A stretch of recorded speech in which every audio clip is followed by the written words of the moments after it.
মুহতারাম হাজিরিন, আজকের জুমআয় আমার আলোচ্য বিষয় হচ্ছে ইসলাম মানেই আত্মসমর্পণ করা। আল্লাহ তাআলা আমাকে তৌফিক দান করলে উক্ত বিষয়ের উপর আমি সংক্ষিপ্ত পরিসরে কিছু আলোকপাত করার চেষ্টা করব। ওয়ামা তৌফিকি ইল্লা বিল্লাহ। মুহতারাম হাজিরিন, আমাদের দিন হচ্ছে ইসলাম। এই দিনের দিকে নিসবত করে আমরা নিজেদেরকে মুসলিম বলে পরিচয় দিয়ে থাকি, কিন্তু প্রশ্ন হচ্ছে যে একজন ব্যক্তি প্রকৃত অর্থে কখন মুসলিম হতে পারে। কোনো ব্যক্তি যদি শুধুমাত্র এটা দাবি করে যে আমি মুসলিম, তো শুধু তার এই দাবি করাটাই কি প্রকৃত মুসলিম হওয়ার জন্য যথেষ্ট? অথবা কোনো ব্যক্তির নাম আব্দুর রহমান, আব্দুর রাহিম, আব্দুল করিম, আব্দুল সত্তার, আম্মাদ ইত্যাদি যাবতীয় ইসলামিক নাম রয়েছে, তো কোনো ব্যক্তির ইসলামিক নাম থাকা এটাই কি তার মুসলিম হওয়ার জন্য যথেষ্ট? এর উত্তর হচ্ছে না। এতটুকু প্রকৃত অর্থে মুসলিম হওয়ার জন্য যথেষ্ট নয়। মুসলিম হওয়াটা এটা কোনো ব্যক্তির ইসলামিক নাম হওয়ার দ্বারা পরিপূর্ণ হওয়াটা সম্ভব নয়। প্রকৃত অর্থে মুসলিম হওয়া এটা কোনো বংশীয় মর্যাদা দ্বারা পরিপূর্ণ করা সম্ভব নয়। কোনো ব্যক্তি শুধুমাত্র এটা দাবি করা যে আমি মুসলিম, এটা তার পরিপূর্ণ মুসলিম হওয়ার জন্য যথেষ্ট নয়। বরঞ্চ একজন ব্যক্তি পরিপূর্ণ প্রকৃত অর্থে মুসলিম তখনই হতে পারবে যখন সেই ব্যক্তি নিজের মাঝে ইসলামের পূর্ণ হাকিকত ধারণ করবে। যে ব্যক্তির মাঝে ইসলামের পূর্ণ হাকিকত পাওয়া যাবে সে ব্যক্তি একমাত্র মুসলিম হতে পারে, অন্যথায় প্রকৃত মুসলিম হওয়া সম্ভব নয়। এখন ইসলামের হাকিকত কি?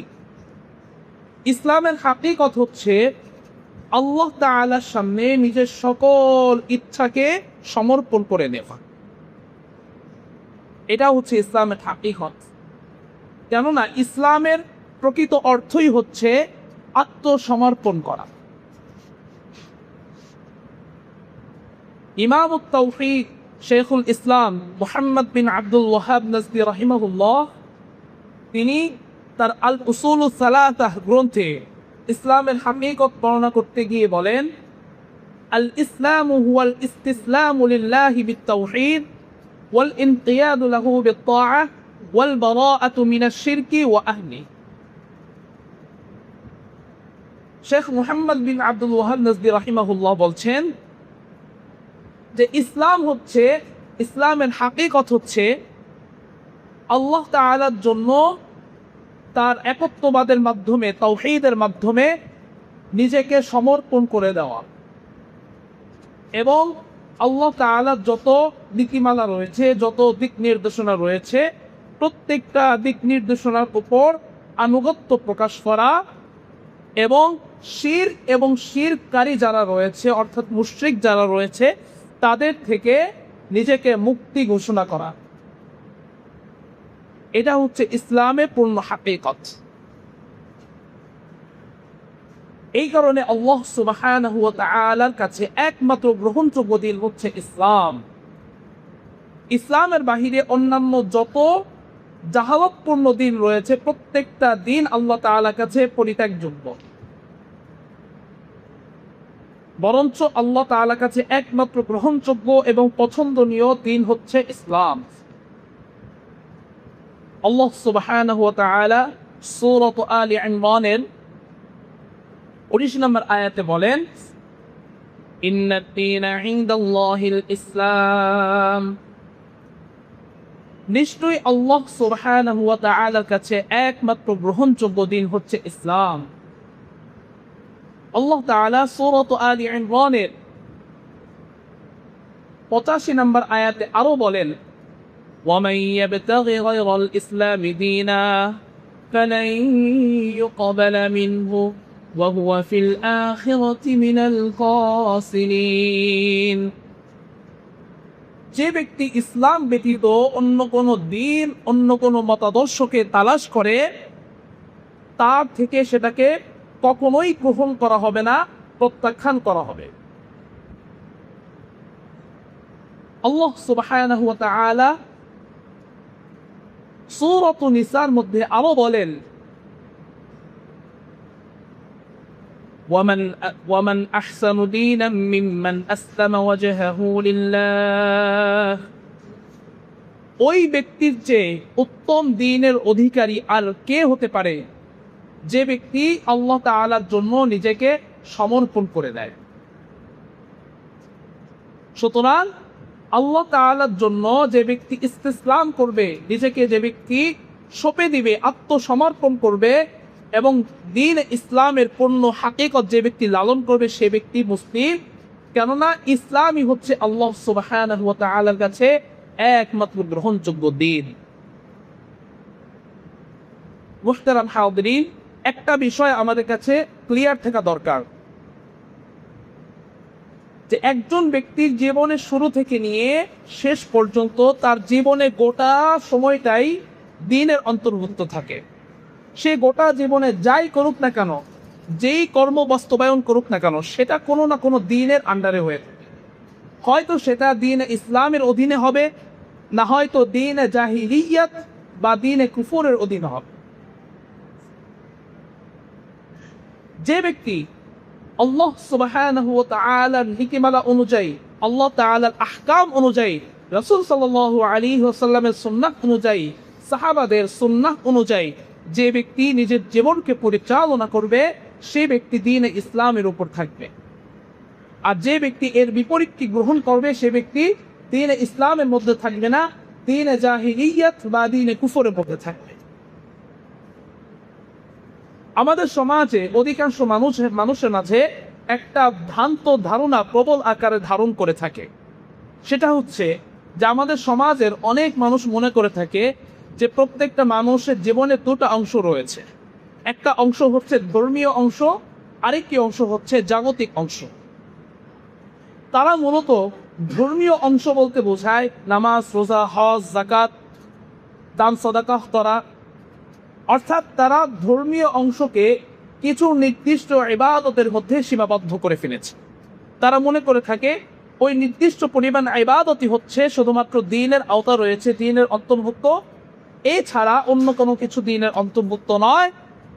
বাদ বাকি যা কিছু রয়েছে, অর্থাৎ ব্যক্তির রাষ্ট্র জীবন থেকে শুরু করে নিয়ে, ব্যক্তি জীবন থেকে শুরু করে নিয়ে তার সামাজিক জীবন, রাষ্ট্রীয় জীবন, তার অর্থনীতি, তার শিক্ষা ব্যবস্থাপনা, তার বিনোদন, আমোদ ফুর্তি, এই সব কিছু ব্যক্তি নিজের খাহেশ অনুযায়ী, ব্যক্তি নিজের প্রবৃত্তির চাহিদা অনুযায়ী বাস্তবায়ন করতে পারে। এক্ষেত্রে দ্বীনের কোনো বাধ্যবাধকতা নেই। অধিকাংশ মানুষ এটা মনে করে থাকে। অথচ শরিয়া আমাদেরকে যেটা বলে সেটা হচ্ছে যে দ্বীনে ইসলাম এটা এতটাই পরিপূর্ণ একটি দ্বীন, যেই দ্বীনের মধ্যে ব্যক্তির জীবনের শুরু থেকে নিয়ে মৃত্যুর আগ পর্যন্ত ব্যক্তি যা কিছু করবে, প্রত্যেকটা কাজের মধ্যেই শরঈ দিক নির্দেশনা রয়েছে, শরঈ নীতিমালা রয়েছে, শরঈ নিষেধাজ্ঞা রয়েছে বা শরঈ বিভিন্ন দিক নির্দেশনা রয়েছে। শরীয়ত ব্যক্তির জীবনের প্রত্যেকটা সেক্টরকে, প্রত্যেকটা ক্ষেত্রকে সে গ্রহণ করে নিয়েছে, তার নিজের মধ্যে ধারণ করে নিয়েছে। শরীয়তের বাহিরে কোনো কিছু নাই। অথচ আমাদের সমাজের অধিকাংশ মানুষ মনে করে থাকে যে দ্বীন ইসলাম শুধুমাত্র কিছু নির্দিষ্ট কিছু ইবাদতের মধ্যে সীমাবদ্ধ, এর বাহিরে দ্বীন ইসলামে কোনো প্রয়োজন নেই। অথচ আল্লাহ তাআলা কি বলেন? আল-ইয়াওমা আকমালতু লাকুম দীনাকুম ওয়া আতমামতু আলাইকুম নি'মাতি ওয়া রাদিতু লাকুমুল ইসলাম দীনা। আল-ইয়াওমা আকমালতু লাকুম দীনাকুম, আজ আমি তোমাদের জন্য তোমাদের দ্বীনকে পরিপূর্ণ করে দিয়েছি। ওয়া আতমামতু আলাইকুম নি'মাতি, এবং তোমাদের উপর আমি আমার নিয়ামতকে পরিপূর্ণ করেছি। ওয়া রাদিতু লাকুমুল ইসলাম দীনা, এবং দ্বীন হিসাবে ইসলামের উপর আমি সন্তুষ্টি প্রকাশ করেছি। সুতরাং দিন শুধুমাত্র কিছু নির্দিষ্ট ইবাদতের মধ্যে সীমাবদ্ধ নয়, বরঞ্চ দিন ইসলাম মানুষের ব্যক্তি জীবন থেকে নিয়ে রাষ্ট্রীয় জীবন পর্যন্ত প্রতিটি সেক্টরেই দিন ইসলামের দিক নির্দেশনা রয়েছে, দিন ইসলামের নীতিমালা রয়েছে। যে ব্যক্তি প্রত্যেকটা সেক্টরে দিন ইসলামের নীতিমালাকে গ্রহণ করবে, দিন ইসলামের আদর্শকে গ্রহণ করবে, সে ব্যক্তি একমাত্র দিন ইসলামের অন্তর্ভুক্ত থাকবে।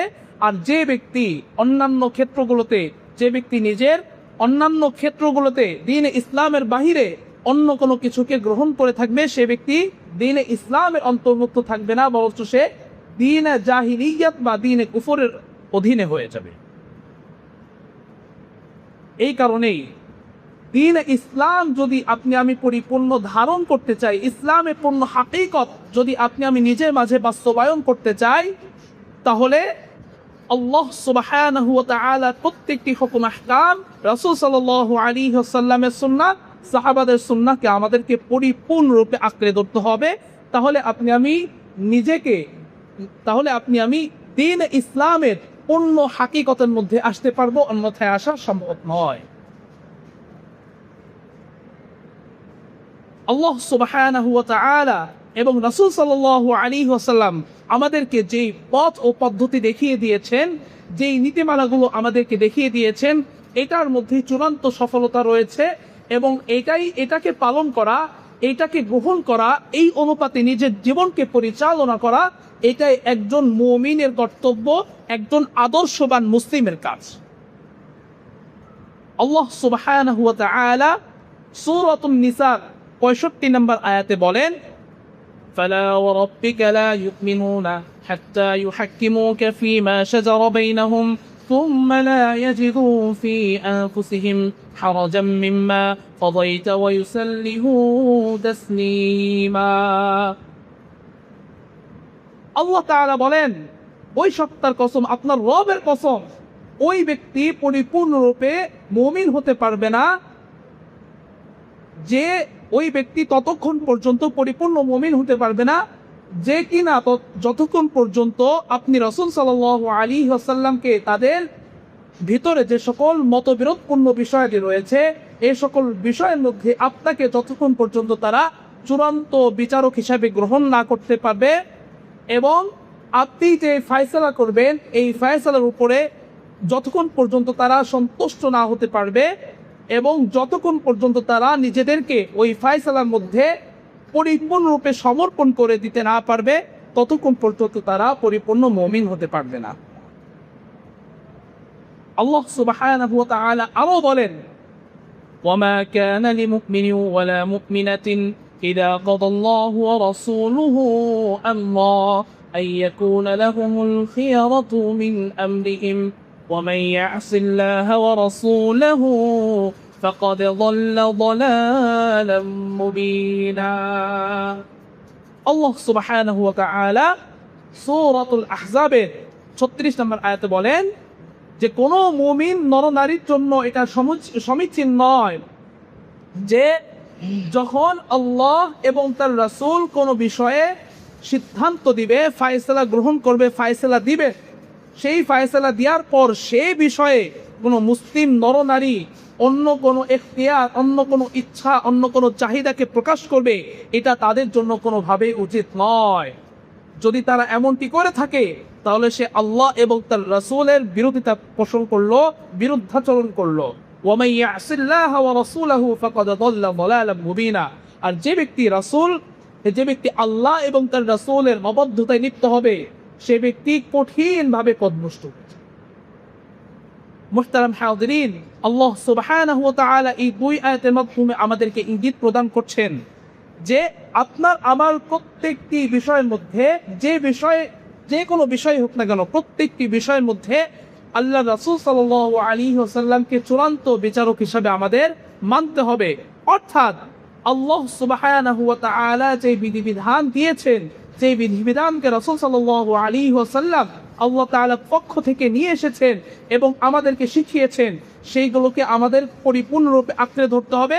সেই অনুপাতে আমাদের জীবনে প্রত্যেকটা বিষয়ে মাসলাহাত গ্রহণ করতে হবে, এবং আল্লাহ এবং তার রাসূল যে বিষয়ে ফয়সালা দিবেন সেই ফাইসালার উপর আমাদের পরিপূর্ণ সন্তুষ্ট হতে হবে। চাই আপনারা আমার জেহেনে ধরুক বা না ধরুক, আপনাকে আমাকে পরিপূর্ণরূপে সন্তুষ্টি প্রকাশ করতে হবে, যেহেতু আল্লাহ এবং তার রাসূল সেখানে ফায়সালা দিয়েছেন, সেখানে আমার আর কোনো দ্বিতীয় এখতিয়ার থাকতে পারে না। এবং আরেকটি যে বিষয়ের দিকে আল্লাহ তাআলা আমাদেরকে দিক নির্দেশনা দিচ্ছেন, যে বিষয়ের দিকে ইঙ্গিত প্রদান করছেন, সেটা হচ্ছে যে আল্লাহ এবং তার রাসূল যেই ফায়সালা দিবেন সেই ফায়সালার উপর আমাদের পরিপূর্ণরূপে আত্মসমর্পণ করতে হবে। এখানে আমাদের কোনো প্রশ্ন উত্থাপিত করা যাবে না। চাই আপনারা আমার বোঝে আসুক বা না আসুক, আপনারা আমার জেহেনে ধরুক বা না ধরুক, আল্লাহ এবং তার রাসূল বলেছেন মানে এটা আমার উপর মানা, এটা আমার উপর শিরোধার্য, এটা আমি মানতে বাধ্য। এখানে দ্বিতীয় কোনো এখতিয়ার করা, এখানে আঙ্গুল তোলার কোনো অধিকার আমার নাই। এটা হচ্ছে একজন আদর্শবান মুমিনের সিফাত। সাহাবায়ে কেরাম রাদিয়াল্লাহু তাআলা আনহুম আজমাইন, তাদের সিফাত ছিল এটা। আল্লাহ এবং তার রাসূল যেই ফায়সালা গ্রহণ করত, যেই ফায়সালা তারা দিত, সেই ফায়সালার উপর তারা সন্তুষ্ট হয়ে যেত। সন্তুষ্ট হয়ে তারা বলতো সামি'না ওয়া আতা'না। যেমনটি আল্লাহ সুবহানাহু ওয়া তাআলা সূরাতুল বাকারায় বলেছেন যে সাহাবীদের যে সকল সিফাতগুলো রয়েছে, যে সকল বৈশিষ্ট্যগুলো রয়েছে, এই সকল বৈশিষ্ট্যগুলোর মধ্যে অন্যতম একটি বৈশিষ্ট্য হচ্ছে সামি'না ওয়া আতা'না, অর্থাৎ আমরা শুনলাম এবং সাথে সাথে মানলাম। অর্থাৎ রাসূল সাল্লাল্লাহু আলাইহি ওয়াসাল্লাম আল্লাহ তাআলার পক্ষ থেকে আমাদের কাছে যেটা নিয়ে এসেছেন সেটা আমরা শুনেছি, এটা আমার জেহেনে ধরুক বা না ধরুক, আমার বুঝে আসুক বা না আসুক, রাসূল বলেছেন, আল্লাহ তাআলা বলেছেন মানে আমি এটা মানতে বাধ্য, সুতরাং আমি এটা শুনলাম, সাথে সাথে এটার উপর আমি আনুগত্য প্রকাশ করলাম। এটা হচ্ছে সাহাবার সিফাত। এরকম অনেক নাজির বিভিন্ন হাদিস গ্রন্থে রয়েছে। সাহাবায়ে কেরাম তারা কিভাবে আল্লাহ এবং তার রাসূলের আনুগত্য প্রকাশ করেছে, এটা অনেক নজির বিভিন্ন হাদিস গ্রন্থে এসেছে। এর মধ্য থেকে কয়েকটি উদাহরণ আমি আপনাদের সামনে তুলে ধরব। এক নম্বর উদাহরণ হচ্ছে যে মদ হারাম হওয়ার সংক্রান্ত ঘটনা। আল্লাহ সুবহানাহু ওয়া তাআলা মদকে ধাপে ধাপে হারাম ঘোষণা করেছে। ইসলামের শুরুর যুগে মদ হালাল ছিল। পরবর্তীতে আল্লাহ সুবহানাহু ওয়া তাআলা পর্যায়ক্রমে ধাপে ধাপে মদকে হারাম করেছেন। তো আল্লাহ সুবহানাহু ওয়া তাআলা যখন সূরাতুল মাইদার 90 নম্বর আয়াত নাজিল করার মাধ্যমে মদকে চূড়ান্তভাবে হারাম করেছেন, যে আয়াতে আল্লাহ তাআলা বলেছেন ইয়া আইয়ুহাল্লাযীনা আমানু ইন্নামাল খামরু ওয়াল মাইসিরু ওয়াল আনসাবু ওয়াল আজলামু রিজসুম মিন আমালিশ শাইতান ফাজতানিবুহু লাআল্লাকুম তুফলিহুন। আল্লাহ তাআলা বলেন, হে ঈমানদাররা, নিশ্চয়ই মদ, নিশ্চয়ই জুয়া, নিশ্চয়ই প্রতিমা স্থাপন করার বিষয়াদি এবং জোয়ার তীর, এগুলো শয়তানের কাজ, সুতরাং তোমরা এগুলো থেকে বিরত থাকো যাতে তোমরা সফলকাম হতে পারো। যখন আল্লাহ সুবহানাহু ওয়া তাআলা এই আয়াত নাজিল করার মাধ্যমে মদকে চূড়ান্তভাবে হারাম ঘোষণা করে দিল, তখন সাথে সাথে সকল সাহাবী যারা মদের সাথে লিপ্ত ছিল সবাই সাথে সাথে এটাকে পরিত্যাগ করেছে, বর্জন করেছে। এখানে তারা কোনো প্রকার প্রশ্ন উত্থাপন করে নাই, এখানে তারা কোনো প্রকার আঙ্গুল তোলে নাই। সহিহ বুখারী 5582 নম্বর হাদিস, হযরত আনাস ইবনে মালিক রাদিয়াল্লাহু তাআলা আনহু থেকে বর্ণিত, তিনি বলেন, কুনতু আসকি আবা উবাইদাতা ওয়া আবা তালহাতা ওয়া উবাই ইবনে কা'ব মিন ফাযীখি যাহবিন ওয়া তামরি। হযরত আনাস ইবনে মালিক রাদিয়াল্লাহু তাআলা আনহু বলেন যে একবার আমি আবু উবাইদা, আবু তালহা এবং উবাই ইবনে কা'বকে খেজুরের মদ খাওয়াচ্ছিলাম, শুকনা বা ভেজা খেজুরের মদ খাওয়াচ্ছি। ফাজাআহুম আতিন ফাকালা ইন্নাল খামরা ক্বাদ হুররিমাত। হঠাৎ এমন সময় একজন আগন্তুক ব্যক্তি এসে তাদেরকে বলল যে নিশ্চয়ই আল্লাহ সুবহানাহু ওয়া তাআলার পক্ষ থেকে মদ হারাম বলে ঘোষণা হয়ে গিয়েছে। ফাকালা আবু তালহাতা কুম ইয়া আনাস, হে আনাস তুমি দাঁড়াও, ফাআহরিকহা ফাআহরাকতুহা, হে আনাস তুমি দাঁড়াও, দাঁড়িয়ে যত মদ এখানে রয়েছে সব মদকে তুমি ফেলে দাও। আনাস ইবনে মালিক রাদিয়াল্লাহু তাআলা আনহু বলেন, আমি সাথে সাথে যত মদ সেখানে উপস্থিত ছিল প্রত্যেকটা মদকে আমি ফেলে দিলাম। সুবহানাল্লাহি ওয়া বিহামদিহি। এই ছিল সাহাবাদের ইতাআত। সাহাবাদের কাছে যখন মদ হারাম হওয়ার ঘোষণাটি পৌঁছালো, মদ হারাম হওয়ার আয়াতটি পৌঁছায় গেল, তখন তারা এটা বলেনি যে আজকে পান করতেছি কালকে ছেড়ে দেব ইনশাআল্লাহ। তারা এটা বলেনি যে এত টাকা দিয়ে মদ কিনেছি, এটাকে কিভাবে অনর্থকভাবে নষ্ট করে ফেলবো, সুতরাং আজকের দিনটার জন্য আমি রুখসত নেই, আজকের দিনটার জন্য আমি মদটা পান করি, কালকে থেকে ছেড়ে দেব। সাহাবারা এমনটি করেনি, এমনটি বলেনি, বরঞ্চ তারা কি করেছে, আল্লাহ তাআলার পক্ষ থেকে মদ হারাম হওয়ার ঘোষণাটি যখন এসেছে, তারা সাথে সাথে দ্বিতীয় কোনো কিছু না ভেবে তারা সাথে সাথে মদকে ফেলে দিল, মদকে পরিত্যাগ করলো সারা জীবনের জন্য চিরতরে। এই হচ্ছে সাহাবাদের মান্য করার উপমা। শুধু তাই নয়, আরো একটি ঘটনা, যেমন কিবলা পরিবর্তন হওয়ার ঘটনাটি। ইসলামের শুরু যুগে মুসলিমরা বাইতুল আকসার দিকে ফিরে সালাত আদায় করত, নামাজ। তো নবী করিম সাল্লাল্লাহু আলাইহি ওয়াসাল্লামের ইচ্ছার দিকে লক্ষ্য করে যখন আল্লাহ সুবহানাহু ওয়া তাআলা কিবলাকে পরিবর্তন করে দিল এবং কিবলাকে পরিবর্তন করে বাইতুল্লাহর দিকে করে দিল, তখন সাথে সাথে নামাজরত অবস্থায় প্রত্যেকটা সাহাবী বাইতুল্লাহর দিকে কিবলারত হয়ে গেল। আল্লাহ তাআলা যখন এই আয়াত নাযিল করলো, ফাওয়াল্লি ওয়াজহাকা শাতরাল মাসজিদিল হারাম ওয়া হাইসুমা কুনতুম ফাওয়াল্লু ওয়াজুহাকুম শাতরা, ফাওয়াল্লি ওয়াজহাকা শাতরাল মাসজিদিল হারাম, হে মুহাম্মদ আপনি আপনার চেহারাকে মসজিদুল হারামের দিকে ফেরান, বাইতুল্লাহ থেকে ফেরান, এবং তোমাদের মধ্য থেকে যারা যেখানেই থাকবে না কেন তারা যেন ওই বাইতুল্লাহর দিকে মুখ করে সালাত আদায় করে। এই আয়াত যখন নাজিল হলো, তখন সাথে সাথে প্রত্যেকটা সাহাবী তারা নিজেদের কিবলাকে পরিবর্তন করে বাইতুল্লাহর দিকে অভিমুখী হয়ে গেল। সহিহ বুখারী ৭,২৫১ নম্বর হাদিস, হযরত আব্দুল্লাহ ইবনে উমর রাদিয়াল্লাহু তাআলা আনহুমা থেকে বর্ণিত, তিনি বলেন, বাইনান নাসু বিকুবাইন ফি সালাতিস সুবহি ইয জাআহুম আতিন ফাকালা ইন্না রাসূলুল্লাহি সাল্লাল্লাহু আলাইহি ওয়াসাল্লাম قد أنزل عليه الليلة قرآن وقد أمر أن يستقبل الكعبة فاستقبلوها وكانت وجوههم إلى الشام فاستدبروا إلى الكعبة। হযরত আব্দুল্লাহ ইবনে উমর রাদিয়াল্লাহু তাআলা আনহুমা থেকে বর্ণিত, তিনি বলেন যে একদা লোকেরা অর্থাৎ সাহাবারা মসজিদে কুবায় ফজরের সালাত আদায় করছিলেন। তো এমন সময় একজন ব্যক্তি এসে বললেন যে নিশ্চয়ই গত রাত্রে রাসূল সাল্লাল্লাহু আলাইহি ওয়াসাল্লামের উপর একটি আয়াত নাজিল হয়েছে, সেই আয়াতের মাধ্যমে আল্লাহ সুবহানাহু ওয়া তাআলা কাবাকে কিবলা রূপে গ্রহণ করার জন্য ফয়সালা দিয়ে দিয়েছেন, সুতরাং তোমরা কাবাকে কিবলা হিসেবে গ্রহণ করো। এমন সময় সাহাবারা শামের দিকে ফিরে সালাত আদায় করছিলেন। তো যখনই তারা আল্লাহ তাআলার এই নির্দেশনা সম্পর্কে অবগত হলেন, তারা সাথে সাথে নামাজের মধ্যেই ফাস্তাদবারু ইলাল কাবা, তারা কাবার দিকে অভিমুখী হয়ে সালাত আদায় করতে শুরু করলেন। সাহাবায়ে কেরাম রাদিয়াল্লাহু তাআলা আনহুম আজমাইন এখানে দ্বিতীয় কোনো প্রশ্ন উত্থাপন করেন নাই, কোনো সুযোগ ছিল না।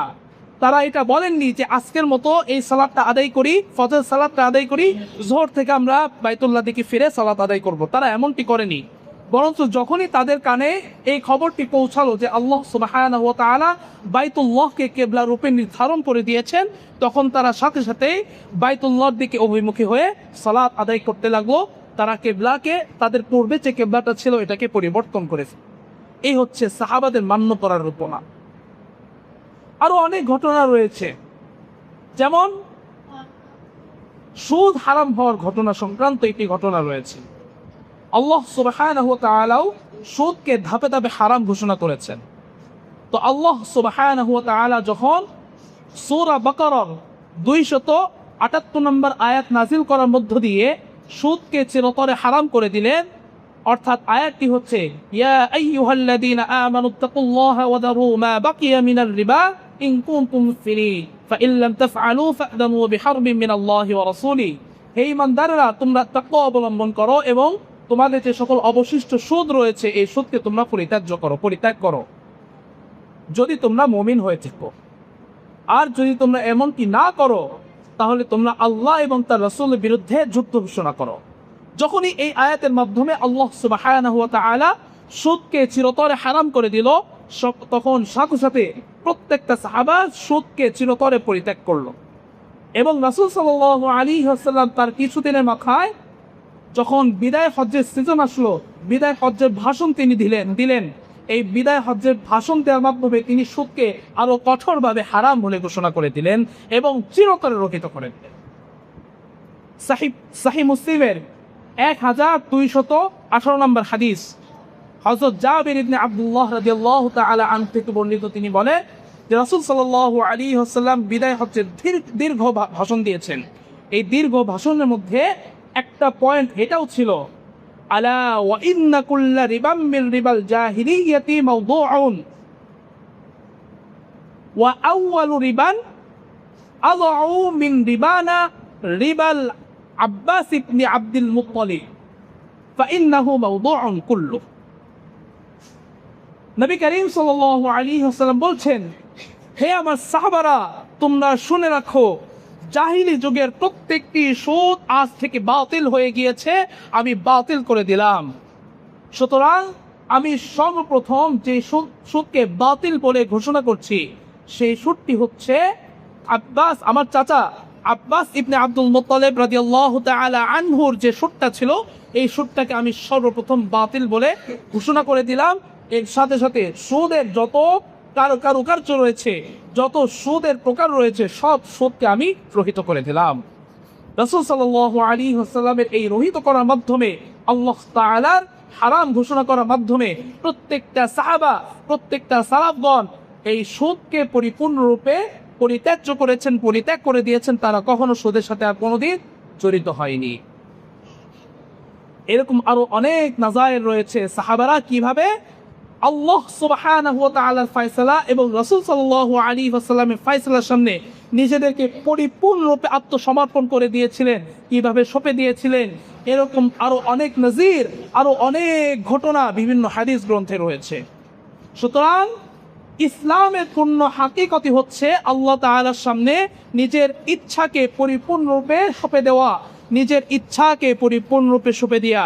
কেননা ইসলাম হচ্ছে এমন একটি দিন, এমন একটি ধর্ম, এমন একটি মানব বিধান, এমন একটি মতাদর্শ, যেই দিনের মধ্যে সব কিছু রয়েছে, সব কিছু বিদ্যমান রয়েছে। একজন মানুষের জীবনের শুরু থেকে নিয়ে তার জীবনের শেষ পর্যন্ত সে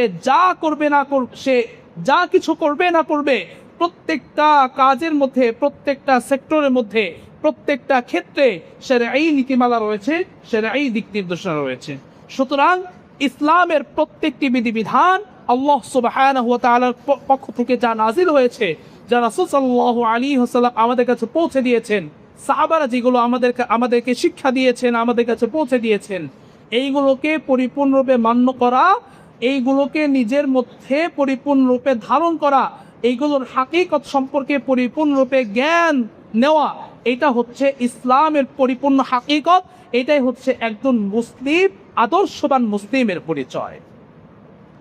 আজ আমাদের হালত হচ্ছে যে আমরা ইসলামকে কিছু নির্দিষ্ট ইবাদতের মধ্যে সীমাবদ্ধ করে ফেলেছি। আমরা ইসলামকে কিছু নির্দিষ্ট ইবাদতের মধ্যে সীমাবদ্ধ করে ফেলেছি। আমরা ইসলাম বলতে শুধু বুঝি নামাজ, রোজা, হজ, যাকাত, দান, সাদাকা ইত্যাদি, এগুলোকে আমরা শুধুমাত্র ইসলাম বলতে জানি। কিন্তু ইসলামের মধ্যে অর্থনীতি রয়েছে, ইকোনমিক্স রয়েছে, ইসলামের মধ্যে রাষ্ট্রনীতি রয়েছে, ইসলামের মধ্যে অর্থনীতি রয়েছে, ইসলামের মধ্যে শিক্ষা কারিকুলাম রয়েছে, ইসলামের মধ্যে কিভাবে একজন মানুষ বিনোদন করবে, আমোদ ফুর্তি করবে, সেটারও দিক নির্দেশনা রয়েছে। আমাদের বর্তমান সমাজে অনেক ভাই এমন রয়েছে যারা খেলাধুলায় অন্ধভক্ত। এমন অনেক ভাই, যখন তাদেরকে আমরা এই খেলাধুলার অসারতা সম্পর্কে দাওয়াত দিতে যাই, তখন তারা আমাদেরকে এটা বলে যুক্তি দাঁড় করায় যে হুজুর, খেলাধুলার মধ্যে ধর্মকে টানবেন না, খেলাধুলা আলাদা জিনিস, ধর্ম আলাদা জিনিস। এই হচ্ছে আমাদের বর্তমান জাহিলি সমাজের একটি নিকৃষ্ট উদাহরণ। মানুষ কি বলে যে হুজুর, খেলাধুলার মধ্যে ধর্মকে টানবেন না, খেলাধুলা আলাদা জিনিস, বিনোদন আমোদ ফুর্তি একটা জিনিস, ধর্ম আরেকটা জিনিস, ধর্মকে আপনি সব জায়গায় টানেন কেন? এই হচ্ছে আমাদের হালত।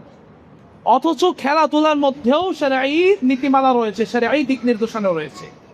একটা খেলা কখন জায়েজ হবে এটার কিছু কিছু শরঈ নিষেধাজ্ঞা রয়েছে, কিছু শরঈ বিধিনিষেধ রয়েছে। কিছু শর্তের ভিত্তিতে খেলাধুলা জায়েজ, কয়েকটি শর্তের ভিত্তিতে খেলাধুলা জায়েজ। খেলাধুলাকে ইসলাম একবারেই যে রহিত করে দিয়েছে, খেলাধুলার ব্যাপারে যে ইসলাম একবারে অনুৎসাহিত করে, বিষয়টা এমন কি নয়, বরঞ্চ কিছু শর্ত শারায়েতের ভিত্তিতে খেলাধুলা জায়েজ। 1 নাম্বার, খেলাধুলা মাকসাদ হতে হবে রিয়াদাতুল বাদানিয়া, অর্থাৎ শারীরিক চর্চা। খেলাধুলা মাকসাদ কি হতে হবে? শারীরিক চর্চা। 2 নাম্বার, খেলার মধ্যে কোনো টাকার হারজিত রাখা যাবে না, কোনো বাজি কোনো জুয়া ধরা যাবে না, জুয়া মুক্ত হতে হবে।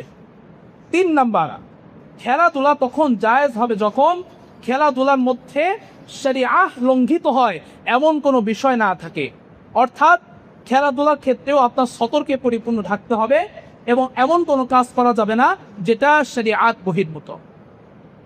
4 নাম্বার, খেলাধুলা তখন জায়েজ হবে যখন খেলাধুলাকে মানুষ পেশা হিসাবে গ্রহণ না করে। এই 4টা শর্তের ভিত্তিতে খেলাধুলা জায়েজ। এই 4টা শর্ত যখন খেলাধুলার মধ্যে পাওয়া যাবে না, তখন ওই খেলাধুলাটা বাতিল, হারাম, একবারে নিকৃষ্টতম কাজ। এখন আপনাদের কাছে প্রশ্ন, আমরা বর্তমান যে বিশ্বকাপ নিয়ে মাতামাতি করছি, চাই সেটা ফুটবল বিশ্বকাপ হোক বা ক্রিকেট বিশ্বকাপ হোক, আমরা যে সকল খেলাধুলা নিয়ে মাতামাতি করছি, এই খেলাধুলার মধ্যে এই 4টা শর্ত পাওয়া যায়? আপনারাই বলুন। আমি আপনাদের বিবেকের কাছে প্রশ্ন করছি, আমি আপনাদের বিবেকের কাছে প্রশ্ন করছি যে বর্তমান যে তথাকথিত যে বিশ্বকাপগুলো রয়েছে, চাই সেটা ক্রিকেট বিশ্বকাপ হোক বা ফুটবল বিশ্বকাপ হোক, এই ধরনের খেলার মধ্যে এই 4টা শর্ত পাওয়া যায়? 1 নাম্বার, রিয়াদাতুল বাদানিয়া হতে হবে, শারীরিক চর্চার জন্য হতে হবে। 2 নাম্বার, খেলার মধ্যে টাকার হারজিত থাকা যাবে না। 3 নাম্বার, শরীয়ত লঙ্ঘিত হয় এমন কোনো বিষয় থাকা যাবে না। 4 নাম্বার, খেলাকে পেশা হিসেবে গ্রহণ করা যাবে না। তো বর্তমান আমরা টেলিভিশনে যে খেলাগুলোকে দেখি, যেগুলো ওয়ার্ল্ড কাপ বলে বিবেচিত, এই ধরনের খেলাধুলার মধ্যে এই 4টা শর্ত পাওয়া যায়? 4টা শর্ত পাওয়া যায় কিনা?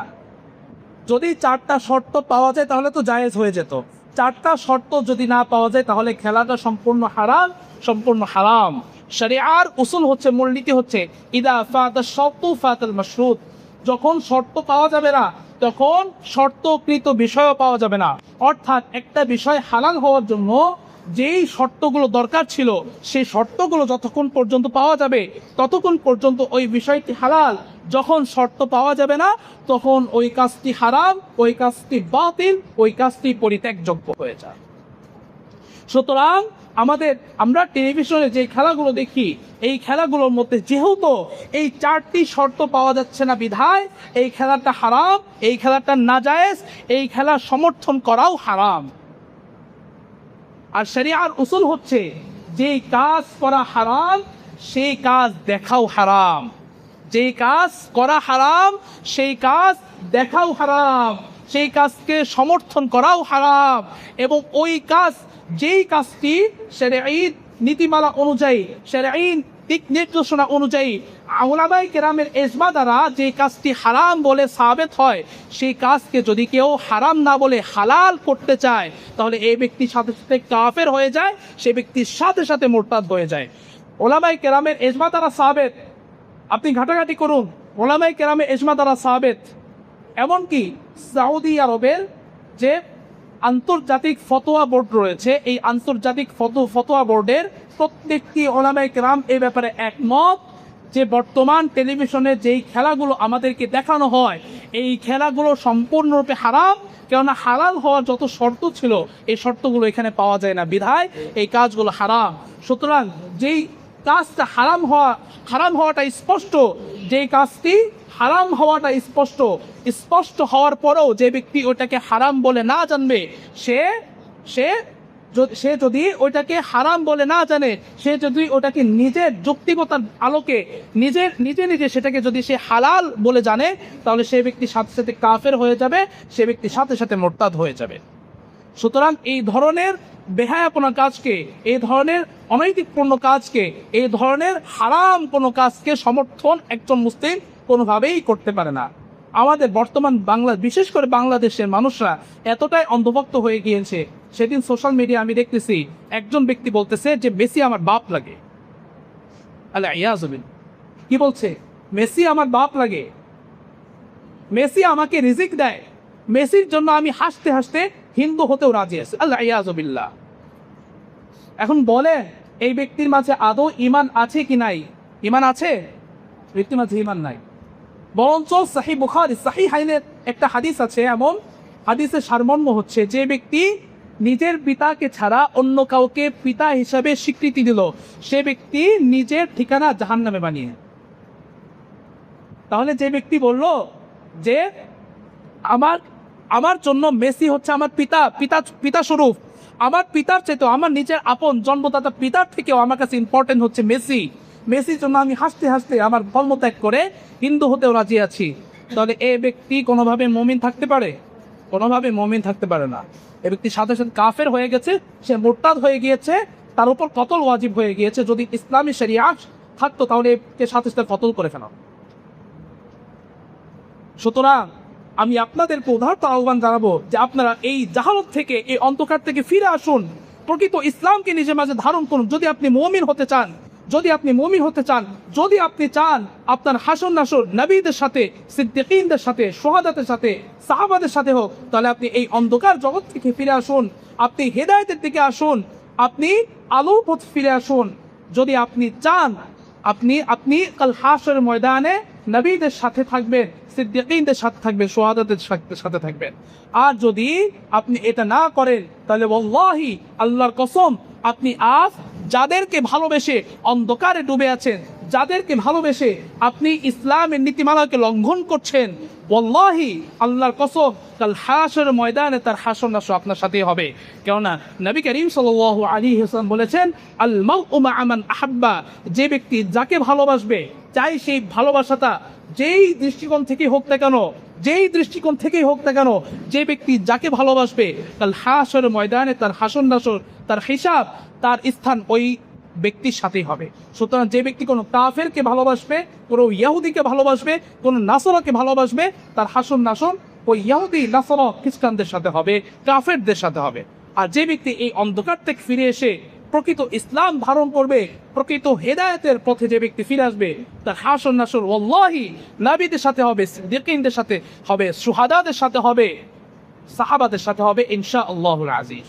আল্লাহ তাআলা আমাদের সবাইকে এই জাহালতপূর্ণ অন্ধকার থেকে ফিরে এসে প্রকৃত ইসলামকে ধারণ করার এবং তাকে ফলো করার তৌফিক দান করুন। সকল বলুন আমিন। ওয়া মা আলাইনা ইল্লাল বালাগ।